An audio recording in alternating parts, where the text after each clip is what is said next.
Ek groet u, dit is Sondag die heel eerste dag van Februarie. Ons het laasweek begin met die geselsie oor die boek Handelinge, die eerste kerk. En ek herhaal dit wat ek weer begin het laas Sondag. Boek van die Handelinge is die blauwdruk van dit hoe die moderne kerk moet lyk.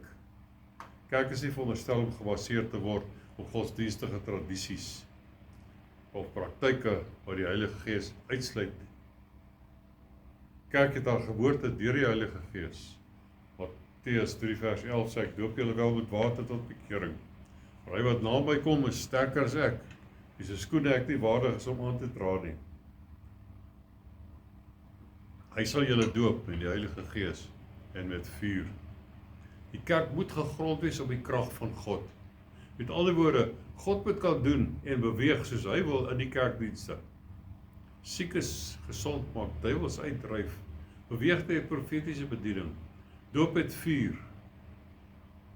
En hy moet beweeg in mense, net soos hy wil.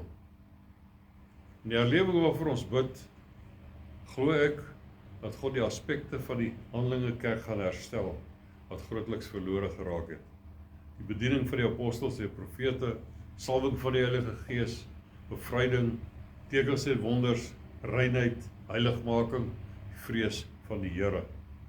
God verwag nie van ons om hoogtes te bereik op ons eie, of tot 'n sekere standaard op te lewe, sodat hy ons daar kan ontmoet nie. Hy daal af dan waar ons is. Kom ons kyk hoe hy die eerste kerk daar uitgesien.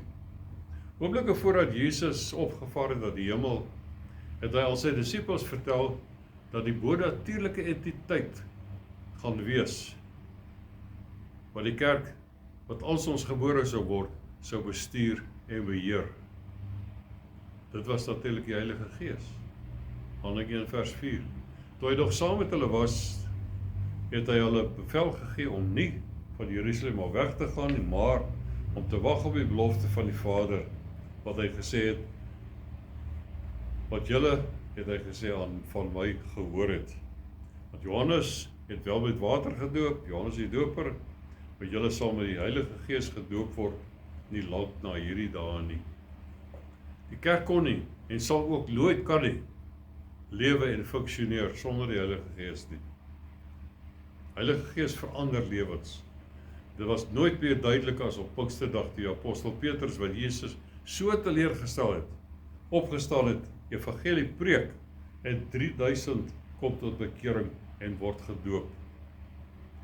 Dooping met die Heilige Gees, die apostels se fokus op die evangelie verkondiging geplaas, en weggeneem van hulle vorige bekommernis of die koninkryk van Israel weer herstel gaan word, soos hulle in Handelinge 1 vers 6 gevra het. En hierdie sienings van hulle het nooit weer ter sprake gekom nie. Want hulle het 'n roeping gehad, en dit was, Handelinge 1 vers 8, julle sal krag ontvang wanneer die Heilige Gees oor julle kom, en julle sal my getuies wees, in Jerusalem sowel as in die hele Judea en Samaria, en tot aan die uiterste van die aarde. Die 11 disippels was Jesus gehoorsaam om nie van Jerusalem op weg te gaan nie, maar om te wag op die belofte, soos in Handelinge 1 vers 4, en hulle het in die boventrek gaan wag, saam met ander gelowiges, insluitende vroue, moontlik eggenotes van disippels wat getroud was, Jesus se moeder en sy broers, en hulle was 120 in getal. Jules sê in sy kommentaar oor die getal van 120, sê dit was die getal wat belangrik was onder die Jode, die Sanhedrin van Ezra, wat die manne van groot sinagoge genoem is, het uit 120 bestaan, en daardie getal was die norm in alle ander sinagoges. Einde van sy aanhaling. In Handelinge 1 vers 14 sê, hulle was almal eendragtig volhard in gebed en smeking. Dis te betwyfel of hulle geweet het wat en wanneer dit sou gebeur wat Jesus hulle beloof het. Maar hulle was in gebed en die Heilige Gees het hulle harte in een saam gesnoer en gereed gemaak vir die bediening wat God vir elkeen bepaal het. Gedurende hierdie tyd het hulle besluit op 'n vervanging van Judas wat Jesus verraai het, en die lot het op Matthias geval as die 12de disipel. En terwyl hulle gebid het hulle harte eensgesind geraak, en toe gebeur dit. Handelinge 2 vers 2, daar kom skielik uit die hemel 'n geluid soos van 'n geweldige rukwind en het die hele huis gevul waar hulle gesit het. Toe is deur hulle tonge gesien soos van vuur wat hulle self verdeel en op elkeen van hulle gaan sit het. En hulle is almal vervul met die Heilige Gees en het begin spreek in ander tale soos die Gees aan hulle gegee het om uit te spreek. Die verwysing na ander tale beteken hier 'n taal wat verskillend is van die persoon se eie taal en waarby hy glad nie bekend is nie. In die studie van die Nuwe Testament vind ons twee verskillende gebruike van die woord tale. Eerste was die beloofde gawe, soos ons hier gesien het en gelees het, van 'n taal verskillend van iemand se moedertaal. Die tweede was 'n taal wat die Bybel vertaal as vreemde tale, waar die een wat dit gebruik nie weet wat hy praat nie, en daarom is dit nie 'n gewone, bekende spreektaal nie. Dit is 'n taal gegee deur die Heilige Gees. Daar was ongeveer 17 verskillende nasies en dialekte daardie dag in Jerusalem in mekaar. En in vers 7 sê hulle, hulle almal was verbaas en verwonderd en gesê vir mekaar, is almal wat daar spreek dan nie Galileërs nie? Hulle ken ons hierdie mense. En hoe hoor ons hulle elkeen in ons eie taal waarin ons gebore is? Hierdie doping in die Heilige Gees gee vir Petrus die vermoë om die evangelie van 'n opgewekte verlosser te staan en preek. En in vers 40 sê hy, met baie ander woorde het hy hulle besweer en vermaan en gesê, laat julle red uit hierdie verkeerde geslag. Die wat toe sy woord met blydskap aangeneem het, is gedoop en daar is op die dag omtrent 3000 siele toegevoeg tot die gemeente. So was die ewige kerk van Jesus Christus gebore op daardie dag en het begin om te funksioneer deur die krag van die Heilige Gees, nie deur mense nie. Vers 42, hulle het volhard in die leer van die apostels en in die gemeenskap en in die breking van brood en in die gebede.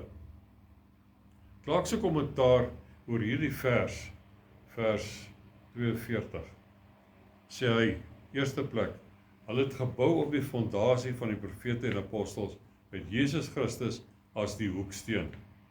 Hulle het vasgestaan op die leerstelling wat hulle duidelik van God ontvang het.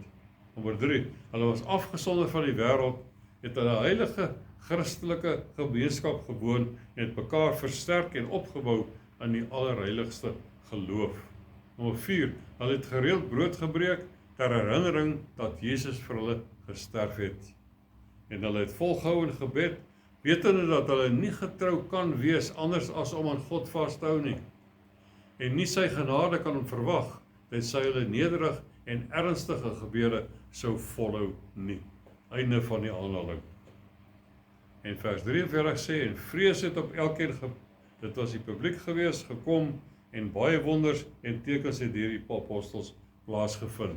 Soos ons gesê het in Markus 16, het Jesus gesê, tekens en wonders sal julle volg. Hier het dit gebeur. Hulle het besef dat niks gedoen kon word sonder die Heilige Gees nie. En daarom het hulle geweet, hulle moes eendragtig in gebed en smeking bly, soos Handelinge 1 vers 14 sê. Toe daar nou iets besonders gebeur, vers 44, almal wat gelowig geword het, was by mekaar, en het alles gemeenskaplik besit. En hulle eiendomme en besittings het hulle verkoop, en die opbrengs onder almal verdeel, volgens wat elkeen nodig gehad het. Hierdie was die opdrag van God se kant af, dat gelowiges al hulle goed moet verkoop, en die opbrengs daarvan onder mekaar moet deel nie. Dit was uit liefde vir ander gelowige wat tekort gehad het, om in staat te stel om sy roeping in God se werk te volbring. Vers 46, en dag vir dag het hulle eendragtig volhard in die tempel en van huis tot huis brood gebreek en hulle voedsel met blydskap en eenvoudigheid van hart geniet, terwyl hulle God geprys het en in guns was by die hele volk. En die Here het daagliks by die gemeente gevoeg, die wat gered is. Nou kom ons kyk, hoe lyk vandag se kerk as ons dit vergelyk met daardie kerk? Ons weet dat ons lewe verskil grootliks van die tyd waarin die eerste disippels geleef het. Maar tegnologie maak dit moontlik om mekaar te kontak vir gebed, vir leiding, vir ondersteuning in ons diens in die Here se werk. Dit is wat eendragtigheid beteken. Een van siel, een van sin. Verder is gebed die belangrikste faktor in die gelowige se lewe en ons sien dit deurgaans in die eerste kerk. Nou wat het geword van ons byeenkomste? Ons bidure. Hoeveel bidure? Hoeveel mense woon bidure by? En wat is die rede hiervoor? Verkeerde prioriteite? Om nie die belangrikheid van gesamentlike gebede te besef nie. Ondersaak, Judas 1 vers 20 sê, "Maar julle geliefdes, moet julle self opbou in julle allerheiligste geloof en in die Heilige Gees bid." Dis 'n gebed wat baie verlore gegaan het. 'n Gebed wat nie gebid word onder leiding van die Heilige Gees nie, sal moontlik nooit die hemel bereik nie. Want as jy die Gees bid, dan bid jy die wil van God. Is vandag se gelowiges werklik afgesonder, weg van die wêreld af en lewe in die heilige lewe aanvaarbaar vir God? Leef hulle elke dag in die vrees van die Here? Hou hulle vol in breking van brood ter gedagtenis aan Jesus wat vir hulle gesterf het? Ek sluit af hiermee. God soek diegene wat hom in gees en in waarheid aanbid. Ons gaan volgende Sondag verder met hierdie onderwerp. Mag die Here u seën.